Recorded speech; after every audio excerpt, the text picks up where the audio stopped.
análisis del proceso de producción de cerveza a nivel industrial, artesanal y de laboratorio en Barranquilla. Le damos muchas gracias a la profesora Leda por ser nuestra asesora y poder llevar a cabo este proyecto.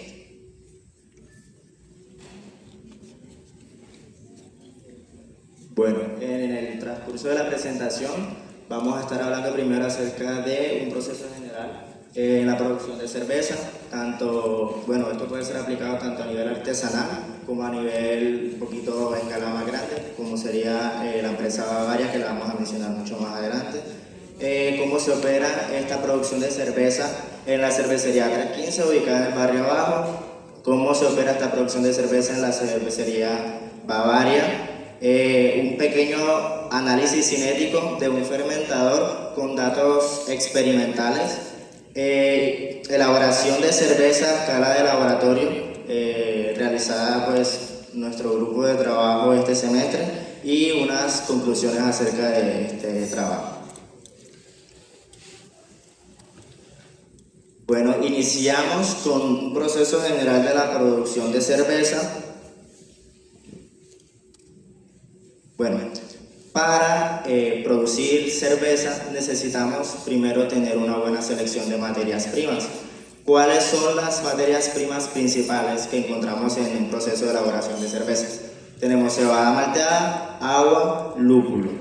Hay que hacer una distinción con respecto a la biomasa, en este caso de fermentación, que sería la levadura. No entra en el campo de materia prima por el hecho de que al final del producto terminado, es decir, cuando nosotros tenemos la cerveza, no está dentro del producto final, por lo tanto no puede ser considerado como materia prima. Esta levadura se recupera con una viabilidad dependiendo del proceso que se esté llevando a cabo. Bueno, la levadura actúa como un biocatalizador en este caso. La primera parte importante que nosotros consideramos, a pesar de que primero se empieza moliendo la malta, decidimos darle un enfoque más a la parte de ingeniería de reactores. En este caso empezamos con la maceración. En esta parte de maceración ocurre lo que se da una hidrólisis enzimática, es decir, la malta tiene almidones. Estos almidones son largas cadenas de azúcares que la biomasa, en este caso la levadura, no puede procesar en el fermentador. Entonces, en esta parte de maceración se fomenta el desarrollo de enzimas para poder cortar esas largas cadenas de azúcares que la levadura pueda consumir y en este caso producir etanol. Así es, como lo dijo mi compañero, el primer propósito para poder desarrollar este proceso de cerveza es la obtención del mosto, y para esto se hace el proceso de la etapa de maceración. Las enzimas que se activan, que se desean activar principalmente, son la betamilasa y la alfamilasa. La betamilasa se favorece a temperaturas de 60 y 65 grados Celsius. ¿Cuál es la diferencia con la alfamilasa? Las temperaturas de activación y lo que estas brindan. Es decir, la betamilasa, al favorecerla, obtenemos una cerveza con mayor grado de alcohol, pero con menor cuerpo. ¿A qué nos referimos con menor cuerpo? Cuando usted toma la cerveza, esa sensación de densidad, de no que se siente como agua, a eso se refiere el cuerpo. Entonces, la betamilasa, al activar las temperaturas, se obtiene una cerveza con mayor grado de alcohol. Por otro lado, se tiene que la alfamilasa, al activarlas a temperaturas de 68 y 72 grados Celsius, se puede obtener una cerveza con mayor cuerpo, pero con menor grado de alcohol. Bueno, y aquí surge la pregunta, entonces, ¿el macerador también sería un reactor químico? Entonces, sí, durante esta etapa, a pesar de que, digamos, no se vería a simple vista el cambio químico, vemos de que, por la sencilla razón de que hay una hidrólisis enzimática, es decir, las largas cadenas de azúcares son cortadas, ya enseguida podemos catalogar el macerador como un reactor químico. Después del proceso de maceración ocurre la recirculación. ¿A qué se debe esto? Tenemos una cama de granos, como observan en la imagen, y el mosto está en líquido.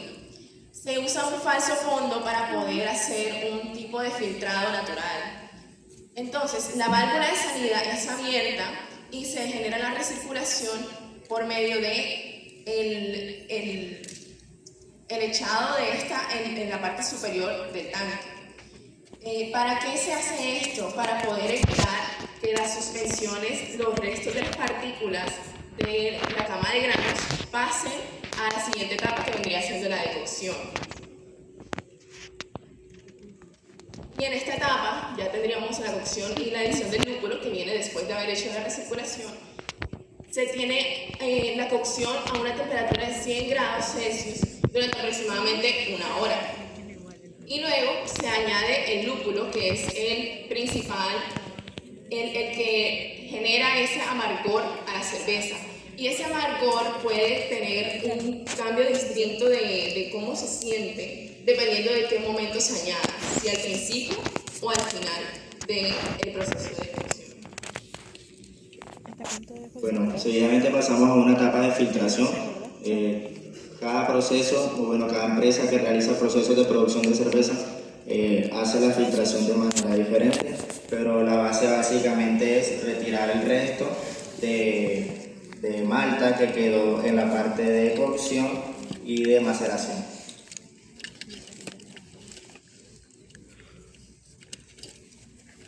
Después del proceso de cocción, como estaba a una temperatura de 100 grados Celsius, la idea es añadir la levadura, pero no se puede añadir a esa temperatura porque si no, como la levadura es un microorganismo, este puede morir.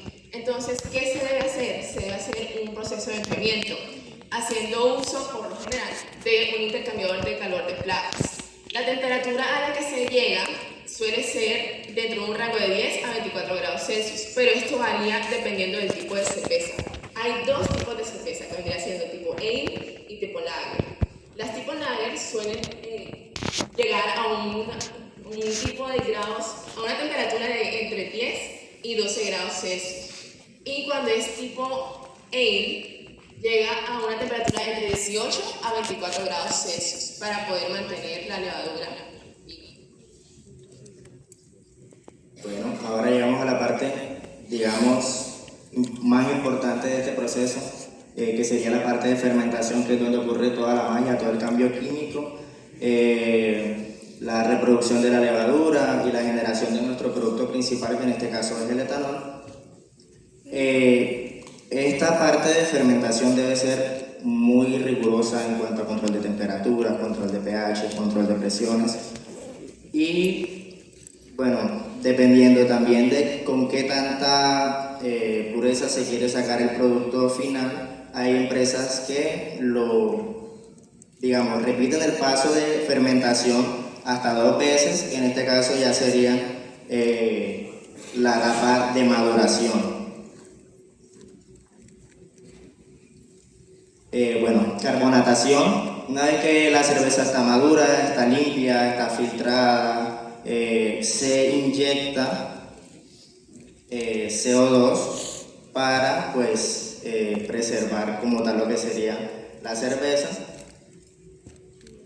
También se puede, dependiendo en una escala de laboratorio, podemos hacer esta carbonatación con ayuda de destroza, porque a veces no se tienen los equipos de inyección directo de carbonatación, pero en escala industrial hay equipos especiales que realizan esta operación.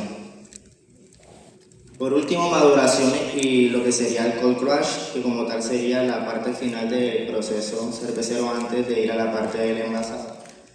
Como lo mencioné, hay veces donde la fermentación no es suficiente, se vuelve a una etapa de fermentación un poco más corta, que sería la etapa de maduración, y esta etapa de maduración normalmente se realiza a temperaturas bajas. Este fenómeno se llama cold crush, para terminar de, sedimentar toda la levadura, todos los compuestos que se produjeron, que son subproductos no deseados, se sedimenten y no estén en el producto terminado, en la cerveza. En el envasado, este proceso se debe llevar a cabo de una forma muy segura. Es decir, ¿por qué se tiene que tener mucho cuidado? Porque hay tres principales riesgos. Está el de contaminación, el de la pérdida de carbonatación y el de la entrada de oxígeno. ¿Cuál es el efecto que puede dar la entrada de oxígeno a estos envases cuando ya tienen la cerveza dentro? Es que, como pueden ver, el oxígeno puede oxidar la cerveza y eso puede alterar las condiciones finales en las que nosotros tenemos la cerveza, es decir, el aroma, el sabor, el color y la vida útil de la cerveza. Entonces, teniendo eso en cuenta, ¿qué es lo que se hace para poder evitar esa entrada esa entrada de oxígeno? Para evitar se hace una curva de dióxido de carbono por medio de la inyección de este. Es decir, en medio del envasado se hace uso de unos equipos especiales para poder mover ese oxígeno y evitar la entrada de este, mientras se inyecta también en la cerveza. Al mismo tiempo se hace el sellado, como lo pueden ver en la figura de la izquierda, y ya teniendo eso se tiene la cerveza completamente sellada. Bueno, pasamos al segundo ítem, que es operaciones cervecería del 15. Muy brevemente, nosotros estuvimos realizando una pequeña visita a esta cervecería. Bueno, la cervecería 315 está ubicada en el barrio Abajo, también tiene una sede en el centro comercial Parque Alegra, no como tal de producción, sino nada más de distribución de la cerveza. Es de tipo artesanal, solamente producen cervezas tipo E, no tipo lager. Y digamos, ya vemos, podemos ir viendo una comparación, lo que sería escala laboratorio, escala artesanal, y bueno, posteriormente estaremos hablando acerca de una escala muy grande, como la producción de cerveza que se da en la empresa Bavaria. Este es un pequeño diagrama de flujo. Dividimos la producción de cerveza en zona caliente, zona fría.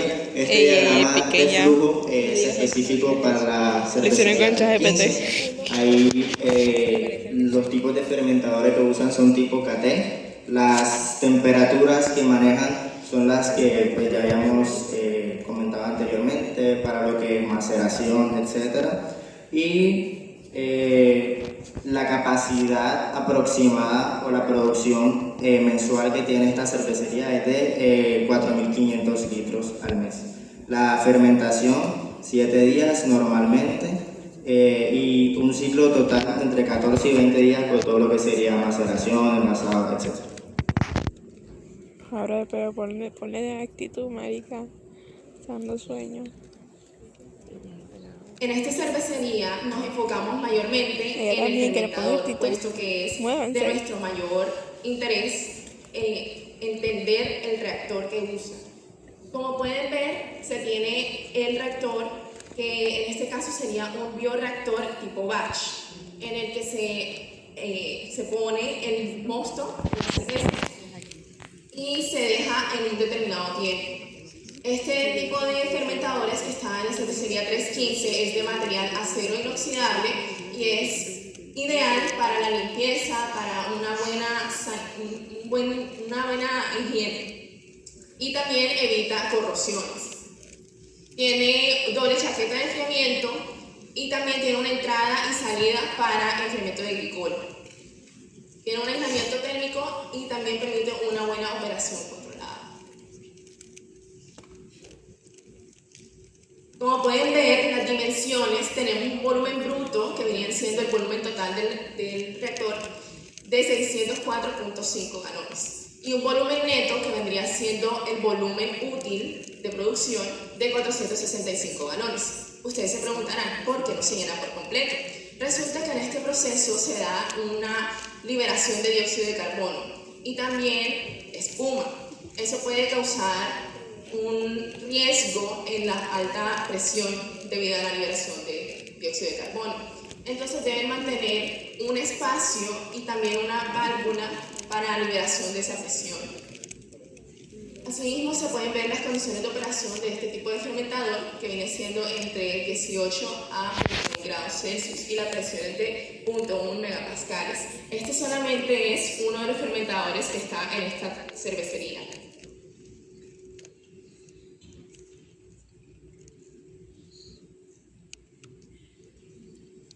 Bueno, el siguiente ítem sería la operación en cervecería Bavaria, que es donde también realizamos un pequeño análisis cinético.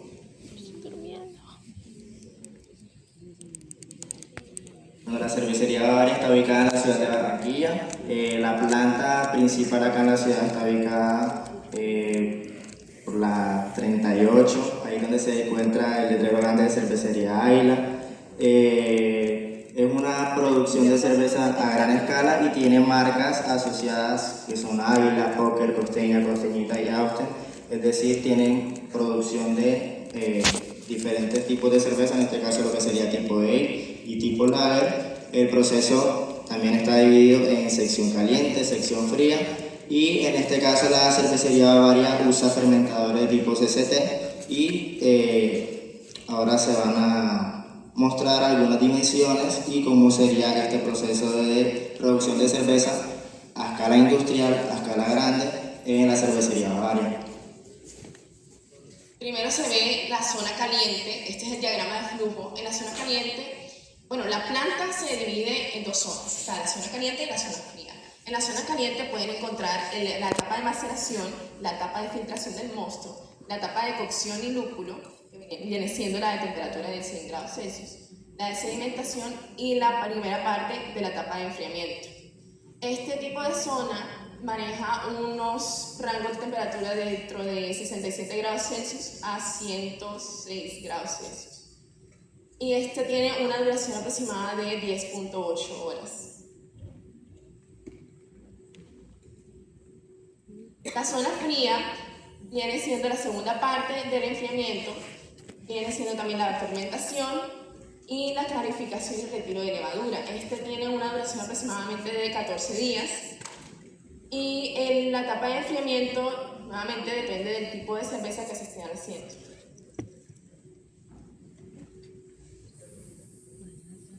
Bueno, ahora entramos en una parte un poquito cálculos, análisis cinético de un fermentador.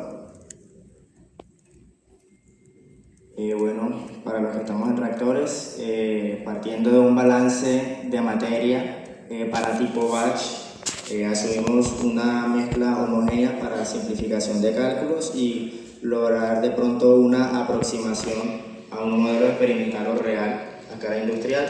Dejamos expresada nuestra velocidad de reacción en función de la concentración para cualquier componente, que vamos a estar identificando cuáles son esos componentes importantes que actúan dentro del fermentado para el proceso de producción del producto, en este caso el etanol.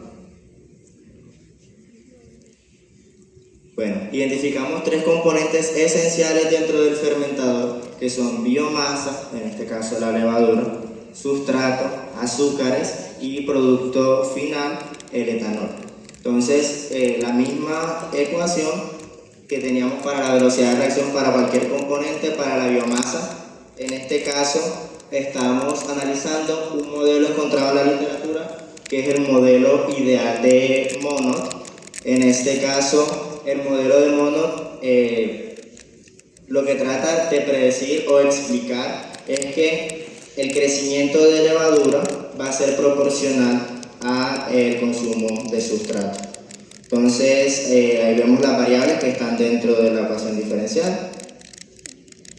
Bueno, donde X va a ser concentración de biomasa, Rx velocidad de reacción y mu, en este caso, tasa específica de crecimiento de mono. Esta tasa nos va a decir, por decirlo así, qué tan hambrienta es la levadura dentro de nuestro fermentador, qué tanta capacidad tiene la levadura para consumir los azúcares fermentados. Aquí está definida, está dada por un mu máximo, concentración de sustrato y una constante específica de crecimiento del modelo ideal.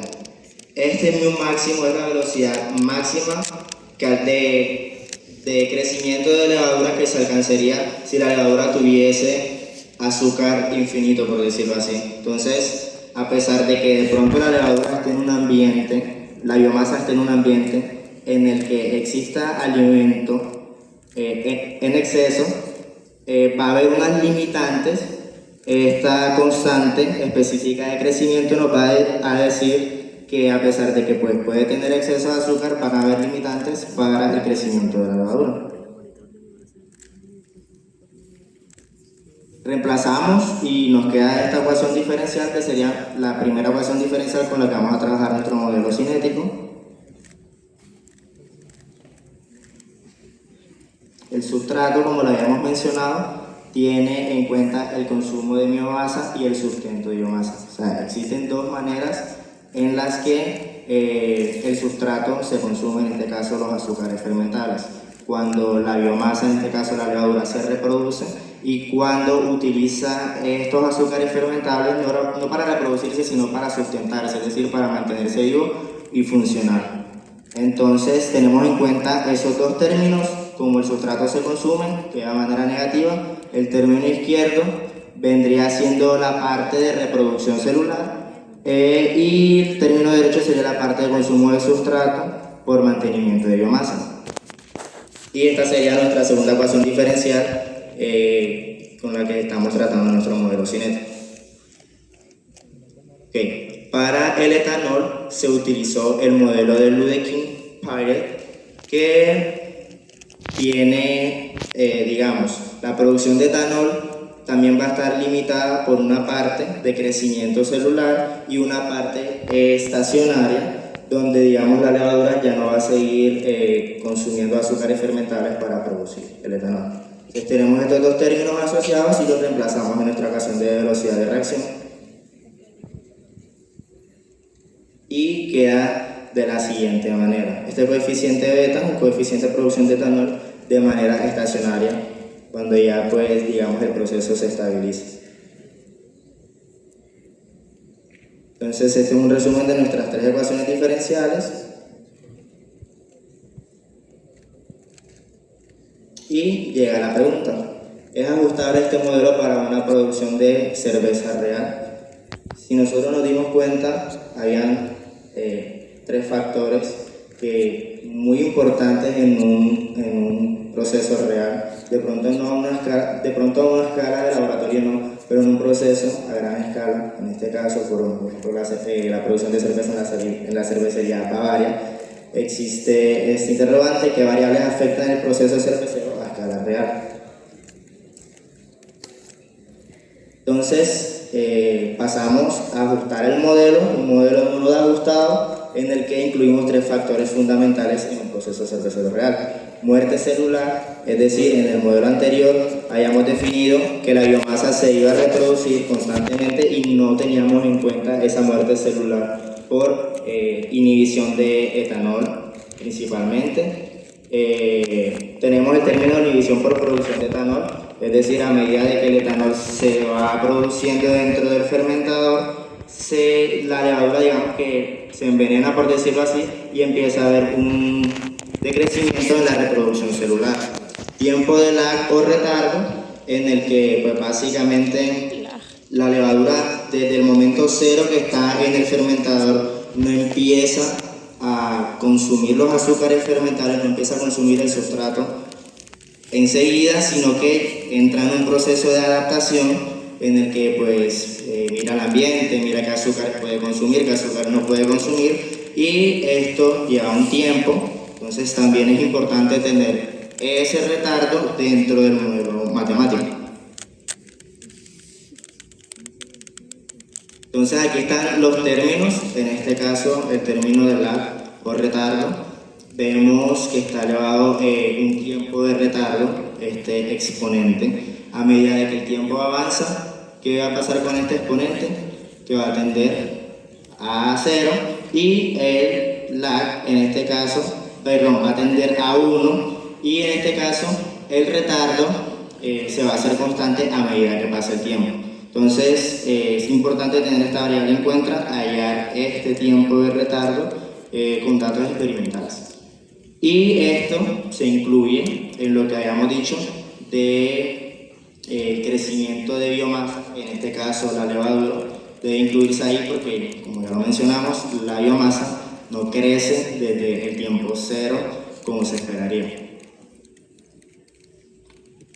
Un término de muerte celular asociado a una tasa específica de muerte celular, coeficiente de muerte celular por etanol, es decir, la reacción se va a inhibir a medida de que el etanol se empieza a producir y esto va a estar ligado directamente a la concentración de producto.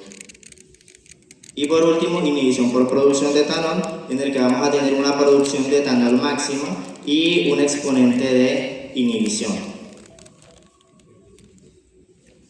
Entonces ahora sí tenemos un nuevo balance de materia y integramos estas tres ecuaciones del balance de masa.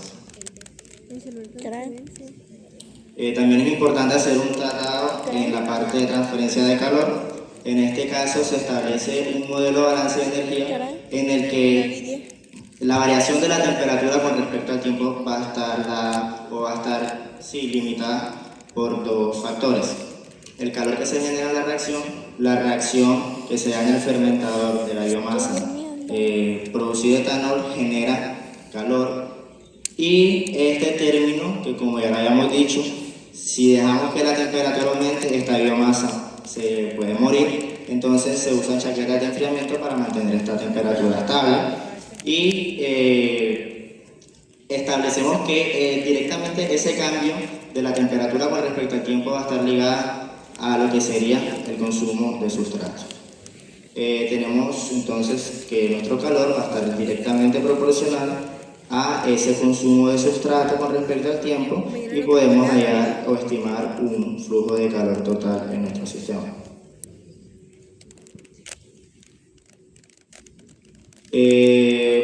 Resultados, utilizamos MATLAB. En el caso teníamos datos experimentales.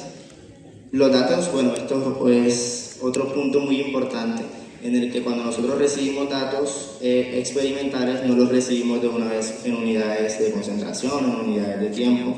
Las empresas cerveceras tienen estándares para hacer medidas en cuanto a concentración de etanol, concentración de biomasa, etc., con grados Plato. En la literatura se encuentran muchísimas conversiones para esos grados Plato, que principalmente lo que miden es la cantidad de azúcar que hay presente dentro del mosto en este caso.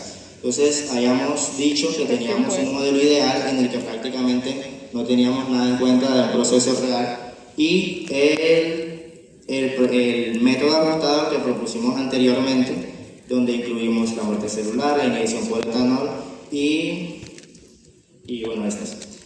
Entonces vemos los punticos negros son los datos experimentales, en este caso concentración de etanol, y tenemos un ajuste con un R cuadrado de 0.95. Se resolvió usando MATLAB, función ODE y ajuste de parámetros, minimizando errores, revisiones no lineales. Este sería para el sustrato, este sería el ideal, este sería nuestro modelo ajustado. Y por último, no teníamos información acerca del crecimiento de biomasa. Sin embargo,